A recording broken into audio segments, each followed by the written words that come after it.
અને હવે વાત કરીશું સુરતની તો સુરત જિલ્લાના કડોદરા નજીક તાતીથૈયા ગામે 1.5 વર્ષના બાળકના અપહરણની ઘટનાથી હડકંપ મચી ગયો હતો। બાળકીના માતા પિતાએ તાત્કાલિક રીતે કડોદરા જીઆઈડીસી પોલીસ સ્ટેશનમાં ફરિયાદ નોંધાવતા પોલીસ હરકતમાં આવી હતી। ગણતરીના કલાકોમાં જ કડોદરા જીઆઈડીસી પોલીસે ઉત્તમ કામગીરી કરતા બાળકને સહી સલામત શોધી કાઢી માતા પિતાને સોંપી દીધો હતો। तपासમાં ખુલાસો થયો કે બાળકનું અપહરણ કરનાર પરપ્રાંતીય શર્મા દંપતી સંતાન ન હોવાથી બાળકને પોતાના વતન લઈ જવાના ઈરાદાથી તાતીથૈયા ગામેથી લિફ્ટ લઈને નંદુરબાર તરફ ભાગી રહ્યા હતા।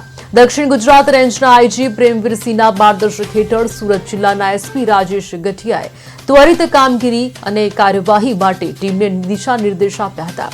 પોલીસે બાળકને કોઈ નુકસાન ન થાય તે માટે તમામ તકેદારી સાથે કામગીરી ચલાવી।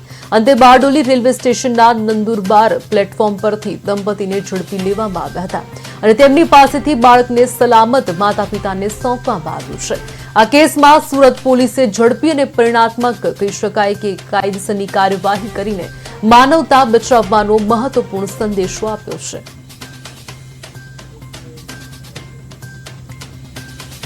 એના 1.5 વર્ષના નાના ભાઈને લઈ અને રમાડવા ગઈ હતી અને એ દરમિયાન કોઈક આવી અને લઈ ગયું છે।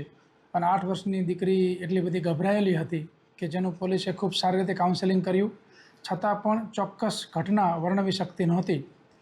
તાત્કાલિક કડોદરા પીઆઈએ ગંભીરતા દાખવી કિડનેપિંગનો ગુનો દાખલ કરેલો, જેની અંદર અમે તાત્કાલિક અલગ અલગ ટીમો બનાવેલી, જેમાં એલસીબીની 3 ટીમ, એસઓજીની 1 ટીમ, પેરોર ફરલોની 1 ટીમ અને કડોદરાની 3 ટીમ, એમ ટોટલ 8 ટીમ બનાવી અને રાતોરાત જે કંઈ ઇનપુટ મેળવવાના હોય એ મેળવી અને 12 જ કલાકની અંદર જે કિડનેપર્સ હતા એમને પકડી અને જે બાળક છે એને સહી સલામત એના માતા પિતાને સોંપેલું।